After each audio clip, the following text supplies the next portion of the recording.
ከባቢ 200 ዝኾና መኻይን ሰራዊት ኢትዮጵያ ዝፀዓና ናብ ዝተፈላለየ ከባቢ ካብ ጦላይ ጥራሕ ብዙሓት እዮም እቶም መሰልጠን ማእኸላት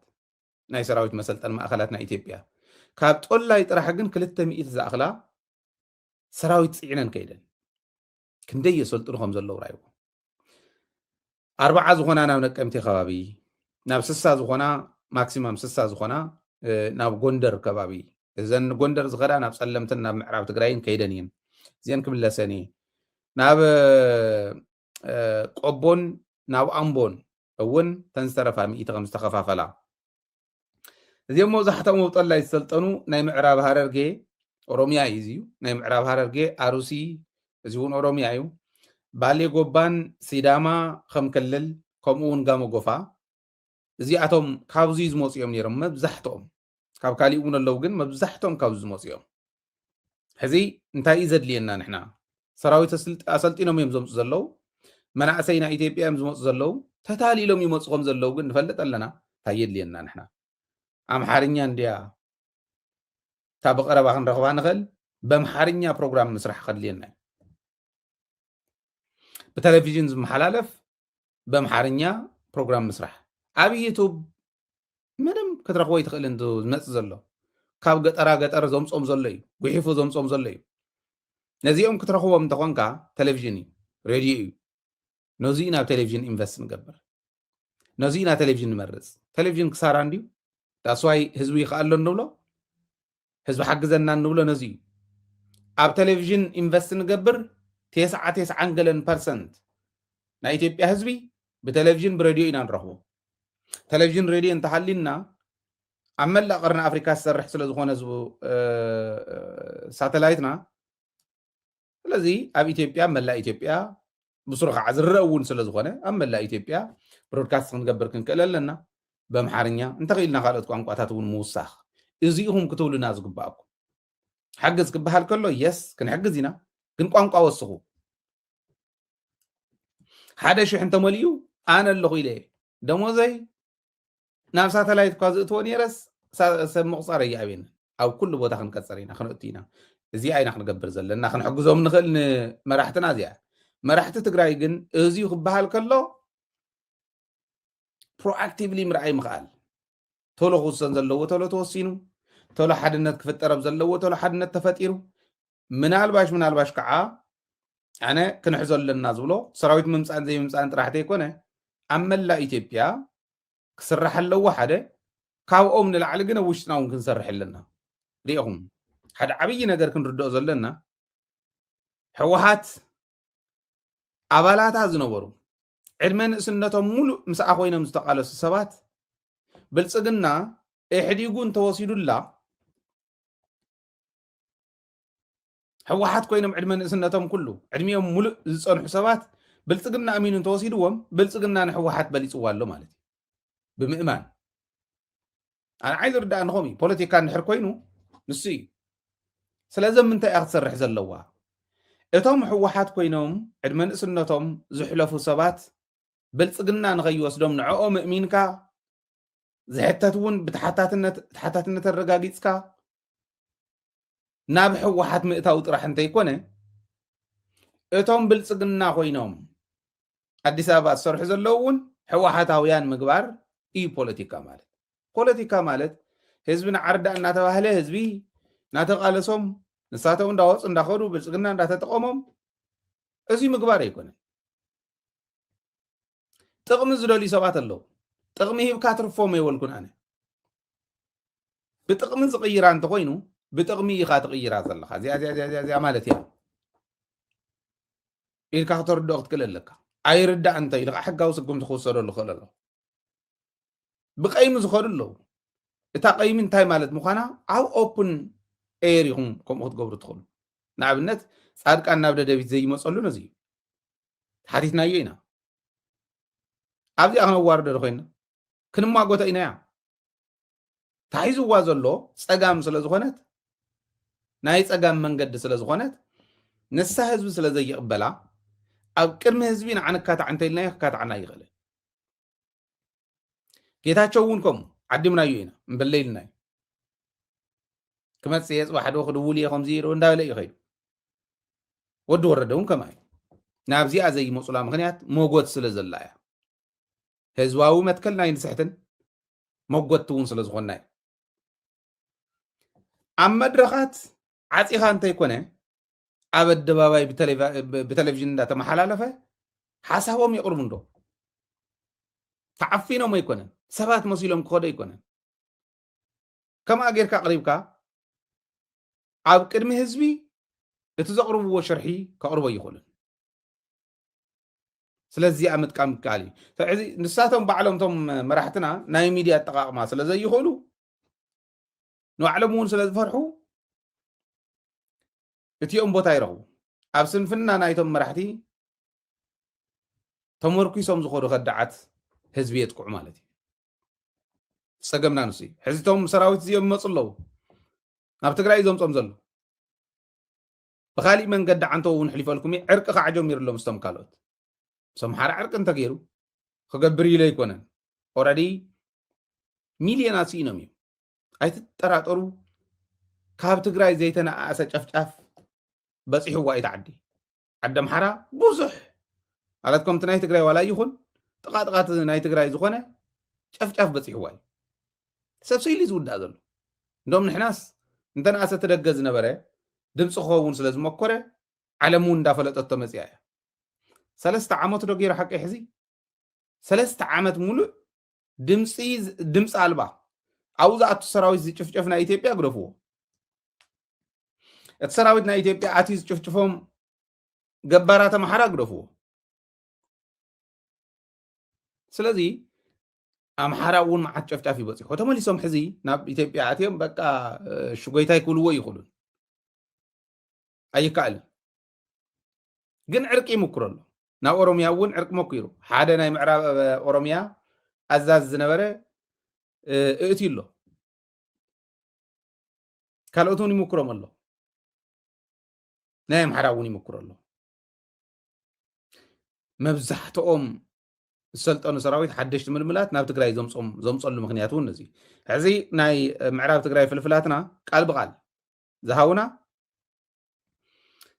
እዚኦም ቶም ናብ ጎንደር ዝኣተው ክኾኑ ኣለዎም ኢለ ዝኣምን ኣነ ሓደሽቲ ሰራዊት ይመፁ ኣለዉ ይብሉ ሓደሽቲ ሰራዊት ይኣቱ ኣለዉ ሰራዊት ናብ ምዕራብ ትግራይ ይኣቱ ኣሎ 20 ኣውቶቡስ ሰራዊት ፀዓናን 8 ተሰሓብቲ ከዓ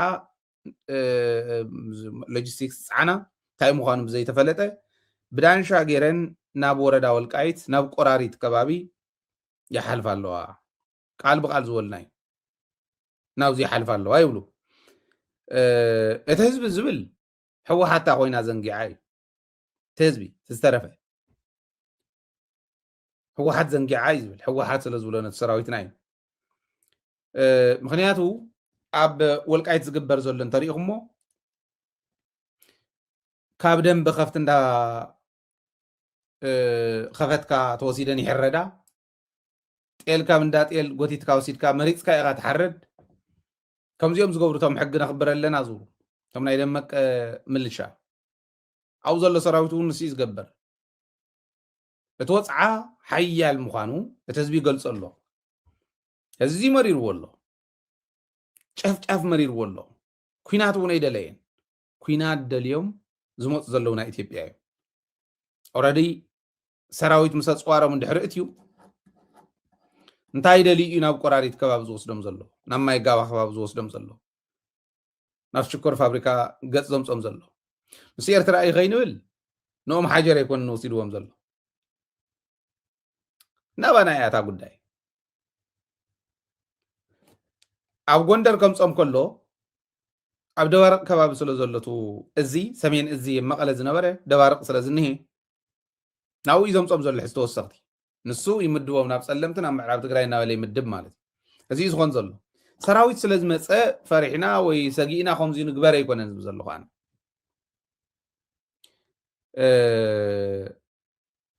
ኣይግዳሱን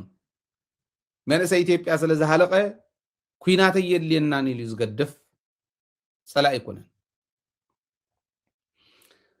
እቲ ናይ ኣፅዋርን ዘመናዊ ኣፅዋርን ድሮንን ክገብሮ ከም ዝኽእል ክንግምግም ክንክእል ኣለና خجمجم كخل اللو تمرحنت ناي تقرأي تزم ماكسيمم كتقوم اللي زخيل صوار كما يزبل أو عالم زلو تزم ماكسيمم كم صوم زخيل عساس قسس كنديو هيمان ويف كتقام يخيل أصوايكو قالوا أنت زاري وي هيمان ويف كو سد الله إني إسرائيل 10 مليون كسد الله إني إسرائيل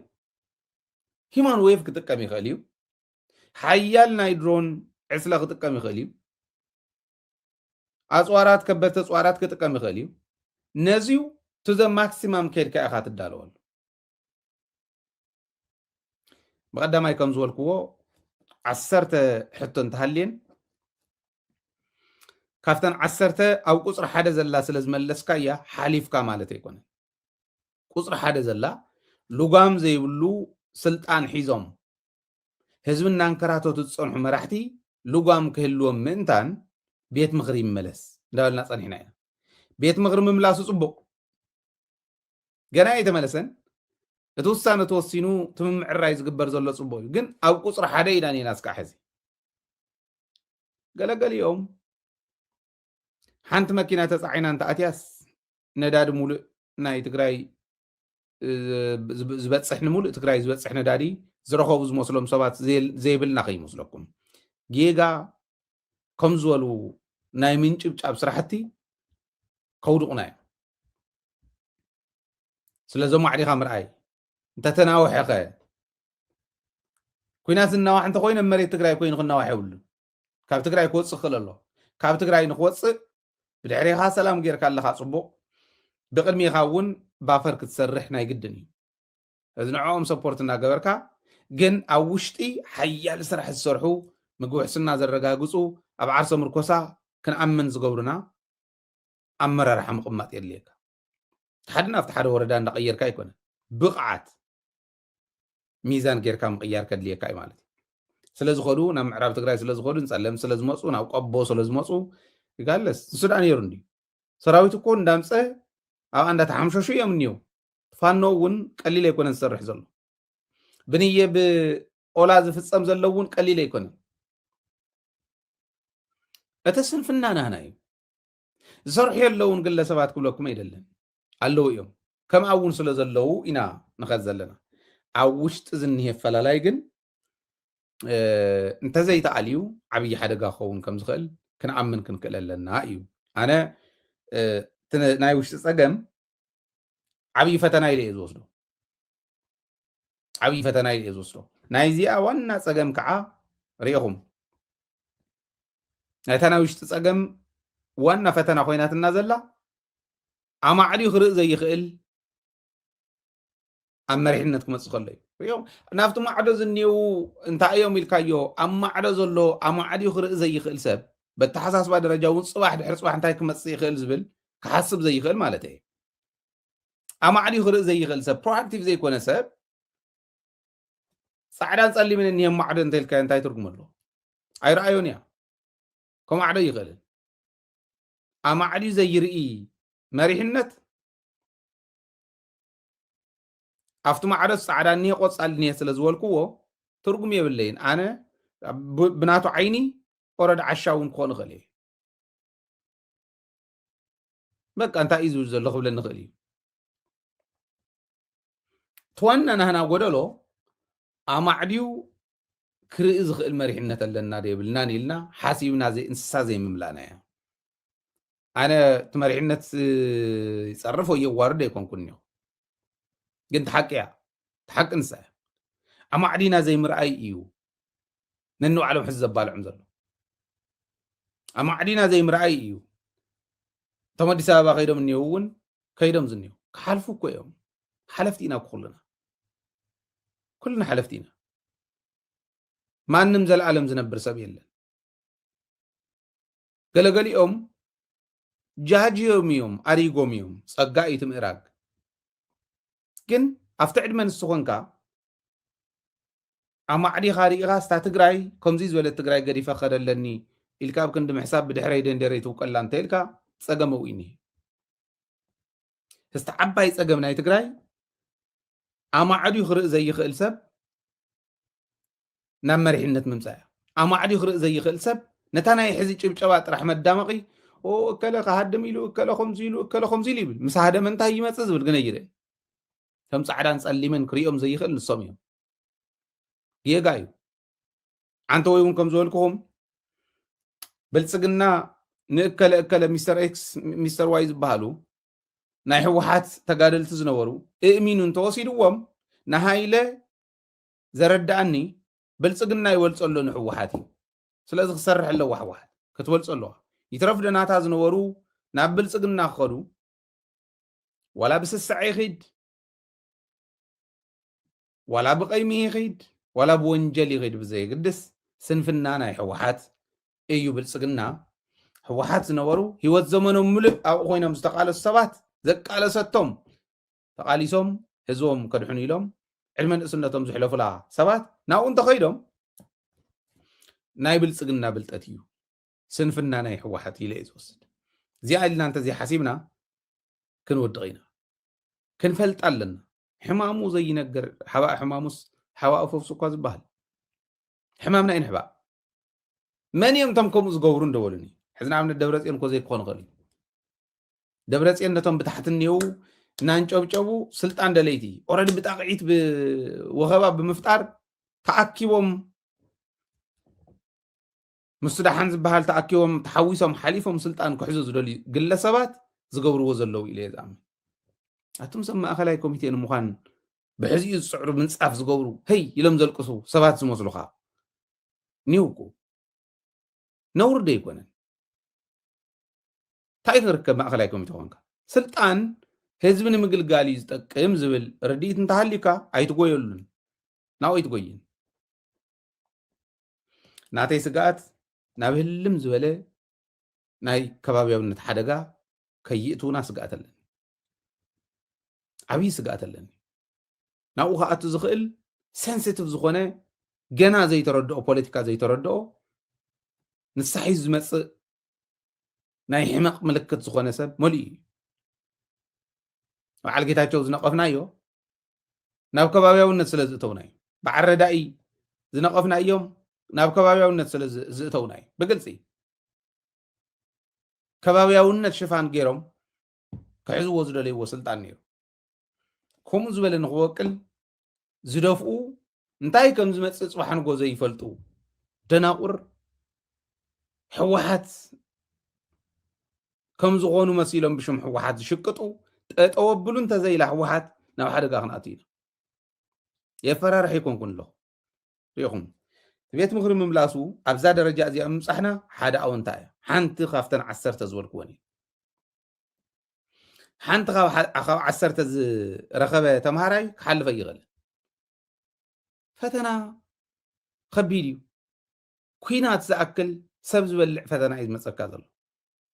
እንተኾነ ከይመፅእ ብርሑቕ ክነትርፎ ንኽእል ሰባት ክንኮን ኣለና እንተመፅኡ እውን ተለይልና እንመልሶ ሓድነትና ዘጠናኸርና ክንኮን ኣለና ኣግባብ ዘይብሉ መን ኢኻ ንስኻ እንታይ ትፈልጦ ስለ እከለ እንተኢልካዮ ሓንቲ ቃል ክብለካ ዘይኽእል ንእከለ እንዲኦም ነጊሮምን እንዳበለ ዝልጥፍ ጌጋ እዩ ምክንያቱ ምእኹላት ምዃነን ስለ ዝፈልጥ እዩ ምእኹላት እየን ተን ሓሳብ ንሰን ካብ ትግራይ እየን ዝመፃ ካብ ትግራይ እየን all over the world ናብ ዘሎ ክፅሕፈሉ ናብ ዝኽእል ዝሰድድ ጌጋ እየን ሓደጋ ከዓ እየን ዓበይቲ ሓደጋ እየን ስለ እንፈልጦም ቶም ከምኡ ዝገብሩ ፅባሕ ንጎ ተሓተቲ ከም ዝኾነ ይጠራጠርን ጌጋ እያ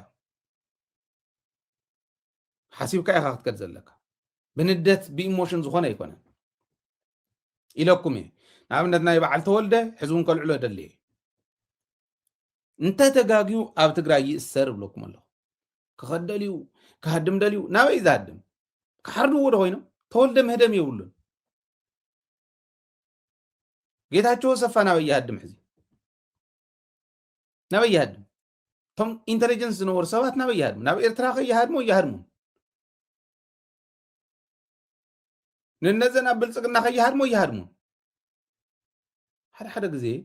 ነቲ ዓዲ ክባር መስዋዕትነት ዝኸፈሉ ብሞያ ደረጃ መን እዩ ዝኣትዋ ነዛ ኢንተሊጀንስ ፅባሕ ንጎ መን እዩ ከኣትዋ ኣገልጊልካ ኦረዲ ኣብ መወዳእታ ምስ ተበፅሐ እንተነኣሰ ባዕልካ ኢኻ ትሕልዎ ንኣብነት ጌታቸው ሰፋ ኣዲስ ኣበባ ዘይኸደሉ ምክንያት ካሊእ ተኣምር የብሉ ክወፅእ ይኽእልን ክኸድ ክትሓዝ እውን ኣይንደልዩ እንታይ ኢሉ ነይሩ ጌታቸው ኣምባሳደር ስዩምስ እንተኽኢልካ ምትኳስ ትኽእል እንተኾንካ ምናልባሽ ክሕዝዎ እንተኢሎም ንጌታቸውስ በሎ ኢሉኒ ደይሉ ጌታቸው ዝበለ እዩ ዝወስድ ዘሎ ጌታቸው ረዳ ዝበላ ኣብ ቃለ ምሕተት ኢሉ ምትኳስ ትኽእል እንተኾንካ ክሕዝዎ እንተኢሎም ንጌታቸው ሰፋ በሎ ኢኻ ቀዲምካ ቅተሎ ኢልዎ ከምኡ ኢሉኒ ኢሉ ከምኡ ስለ ዝኾነ እዩ ሰብ ዓርክኻ ብፃይካ ደዳ ቅተሎ ይበሃል ከምኡ እዩ እቲ ኢንተለጀንስ ንባዕሎም ንእከለ ቅተሎ ኢልካ እንተይኮነማ ንባዕልካ እታ ሽጉጥ ክትወሃበካ ከላስ ሻምነይቲ ጥይት ከይትትኩስ ሸውዓተ ጥራሕ ኢኻ ክትትኩስ ትኽእል ሻምነይቲ ንባዕልካ እያ ቦታ እውን ተፈልዮ እዚ ኢኻ ትትኩስ ንባዕልካ ምናልባሽ ከይትድሕን እሞ ስጋ ሕማቕ ስለ ዝኾነት ክትግረፍ ከለካ ወይ ክትብል ከለካ ከይመልቆካ ሚሽጥር እዩ ከም ዝበሉ ሰባት ተጠንቂቕካ ኢኻ ትሕዞም ተተጋግዮም ንእለት ኢኻ ተቕይሮም ንእለት ተቕይሮም ንእለት ትሕዞም ናይ ገዛእ እሱር ትገብሮ ዘይፈልጥ ማንም በሃም ይዛረብ ኣለኹ ይልጥፍ ኣለኹ ኢሉ ገለገሊኦም ሶሻል ሚድያ ክንደይ ዓብያት ኣለይ ወዓለት እኮ ዝብሉ ኣለዉ ልጥፉ ኢሎም ፀለመ ሶሻል ሚድያ ክንደይ ዓብያት ኣለይ ዝብሉ ብግልፂ እኮ መርትዖ ዘለዎ እንተኮይኑ ፅቡቅ እዩ እንታይ እያ እታ መርትዖ እንተኢልኩሞስ ኣዲስ ኣበባ ከይድ ነይሩ ሰዋት ባይዘወይ ንዓለም እውን ዝወቁዕላ እያ ኣዲስ ኣበባ ከይዱ ነይሩ ትብል ሕማቕ ናይ ሰነፋት ወቃቅዓ ፖለቲካስ እዚኣ ኮይና ኣዲስ ኣበባ ከይዱ ነይሩ ይብልኹም እንታይ እሞ ኣዲስ ኣበባ እንተኸደ ይመላለሱ ድ ኣለውን ኩሎም ኣዲስ ኣበባ ዘይኸደ ኣሎ ድዩ መን እቲ ዘይከደ ዓለምን መንጀሪኖን እዮም ተሪፎም ነይሮም ዓለም ሓንቲ ግዜ ከይዱ ዘይከደ ካሊእ መን እዩ በዓል ፍስሓ ድዮም በዓል ደብረፅዮን ድዮም በዓል ኣማኒኤል ድዮም በዓል ተክላይ ድዮም መን እቲ ዘይከደ መውቅዒ ንዓለም ንሳ ነይራ ሕማቃት ሰነፋት ፍቱሓት ዲ ዝበለ ምግበ ፍቱሓት እዮም እዚኦም ፖለቲክሊ ፍቱሓት ሕማቃት ስለ ዝኾኑ እዩ ከምኡ ጌርካ ኣይኮነን ዓቕሚ ዘለዎ ይምርሓና ይበሃል ብዓቕሚ ትወዳደር ዓቕሚ ዘለዎ ይመርሓካ ከም ውድብ ከዓ እንዳመርሕካ ትኸይድ እዚኣ ምግባር ኣብያቶም ካብኡ ሰጊረ ናብ ተወልደ እንታይ ገይሩ ኣነ ኣምፁ ኢሎ እዮም ኣምፁ መርትዖ ተምፂኹም ኣብ ኣደባባይ ክልጠፈ ኣይኮነን ቶሎ እታ ውድብ ቶሎ ትሕዞም ሞ ተኣስሮ ምክንያቱ ከም ዝበለ ክትሕልዎ እውን ኮይ ዘለካ ክትኣስሮ ከለካ እማ ንክእሰር ንክቅፃዕ ጥራሕ ኣይኮነን ከየምልጥ ከይወፅእ እሞ ሓበሬታ ናይ ዓዲ ስለ ዝኾነ ድሕንነት ናይ ዓዲ ስለ ዝኾነ ብሱር ይርዳእኩም ዶ ገለ ሰባት ይገርመኒ ነገሩ እቲ ናይ ሶሻል ሚድያ ኢምፓክት ኣነ ይርዮን ሶሻል ሚድያ መዓት ዕውድ ዘለዎ ሰኢሉ ዘይርድኦ ምሳሕ ንድራርን ከመይ ጌርካ ተሰሪሐን ይውዕላ ከመይ ጌርካ ኢኻ ምሳሕካ ንድራርካን ተዳሉ ዝብሉ እውን ዘይፈልጥ ደንቆሮ ስለ ኢንተሊጀንስ ክዛረብ እንድሕር ሰሚዐ እዮ ትርጉም የብሉ ሰም ሓሊፎዮም እየ ዝኸድ ኣብቲ ይፈልጥ ዝበሃል ግን እወ ፈላላይ ኣለና እዩ ንሱስ ከዓ ዝዕረ ይብለካ ተህዝቢ ከ እንታይ ይኹን እዚታት ክንሪኦ እዩ ዝግባአና ስለዚ ዋና ፀገም ኣብዚ ዝረኣየኒ ንዓይ ኣማዕዲኻ ናይ ዘይምርኣይ ኣማዕዲ ዘይርኢ ቀይሕ እዩ ፀሊም እዩ ብማዕዶ እኒሄ እንተይለዮ ትርጉም የብሉን ኣይርዮን እያ ኣይርዮን ኣብ ፍንጫ ፍንጫኻ እንዳሓሰብካ لمعنت كلهم زي لهم زي أخون السنين عند الكاتوس عند الكايكون عدهم أي مرة جاي ስለዚህ አስተኻኽሉ የዝብል ኣነ በቱሲልካ ኮንቬንሽናል ዝኾነ ካይዳ ዝተለመደ ካይዳ ኣይንሓልፎን ወተት እንዳበልና እንዳተሳቀና ክንነብር ኢና ተህዝብኹም እንዳበለ ክነብር እዩ እዚኣ ንኸይትኾን ማለት ቤት ምኽሪ ስለ ዝመለስና ካብ ሰማያት መላእክቲ ክመፁና ኣይኽእሉን እዮም ፅቡቕ እዩ ልጓም ክሕዝዮም በቃ ንእከለ ሰቐልክዎ ንእከለ ውረድክዎ ዝብል ልጓም ክሕዝዎ እዮም ሕጊ ኣዋጃት እውን ክወፁ ይኽእሉ ህዝቢ ዝደልዮም ኣዋጃት ተኣውጆም ህዝቢ ሓድነቱ ኣጠናኺሩ ንቅድሚት ንክሳገር እውን ክጠቕሙና እዮም ቤት ምኽሪ ስለ ዝመፀ ግን ሪሞት ኮንትሮል ኣብቲ ናይ ቤት ምኽሪ ዝእከበሉ ያ ኮይኑስ ምዕራብ ትግራይ ክመልሰለ ይኽእልን ሰሜን ምዕራብ ክመልሰ ይኽእልን እዚአን ክምለሳ ሓድነትና ኣጠናኺርና ዓድና ክነጠናኽር እንተኮይንና ዓድና ክነሳገር እንተኮይንና ሙሉእ መሰል ዓርሰ ውሳነ ክነኽብር እንተኮይንና እተንስካዕ ሕዚ ክብለን ፀናሕኩ ምትግባር እዩ ህወሓት እውን ናይ ባዕላ ኣባላት ዝነበሩ ብልፅግና ክወስደላ እንተኽኢሉ ኣበየ ሰኒፈ ዘለኹ ኢላ ጠንኪራ ሰሪሓ ክትመልሶም ክትክእል ኣለዋ ናይ ብልፅግና ሰባት እውን ክተምፅእ ክትክእል ኣለዋ እቲ ናይ ውድብ ጥንካረ እዚ እቲ ካሊእ መሪሕነት ኣብ ሰራዊት ዘሎን ኣብ ካሊእ ዘሎን እውን ዓለም ዘላትሉ ደረጃ ገምጊሙ ክሕግዞ ዝኽእለ ወፃእነ ውሽጥን ዘሎ ህዝቢ ሓደ ገይሩ ሓድነት ህዝቡ ሓልዩ መኸትኡ ክገብር ክኽእል ኣለዎ እቲ መኸተ ፕሮኣክቲቭሊ ዝርኢ ሃገር ምስ ገበርናያ ፅባሕ ንጎ ክመፃ ዝኽእል ፈተና እውን እንተይተረፈ ክርኢ ዝኽእል ሓይሊ ሓቂፉ ይኸይድ ዘሎ ከምኡ ጌርካ እዩ ዝኽየድ እዚኣ እንተ ጌርና ኢና ክንሳገር ንኽእል ዝብል እምነት ስለ ዘለኒ እየ ዝዛረቦ ዘሎ ስለዚ ነቱ ኤክስትራ ኮንስቲቱሽናል ዝኾነ ፀገምና ብሕገ መንግስቲ ዘይፍታሕ ኤክስትራ ኦርዲናሪ ዝኾነ ስራሕ ብምስራሕ እምበር ኦርዲናሪ ኮንካ ዴይሊ ሩቲን ናይ ትራንስፖርት ናይ ማይ ናይ ገዛዕ ናልካ ክሰርሑ ዝኽእሉ ናይ ክላስተር መራሒ ተቐሚጥካ ኣይኮነን ኤክስትራ ኦርዲናሪ ዝኾነ ጉዕዞ ክጓዓዝ ዝኽእል ከሰጉመካ ዝኽእል መሪሕነት ተቐሚጥካ እዩ ምስ ስጋር ዝከኣል ዝብል ካብኡ ስለ ዝደለኹ እዩ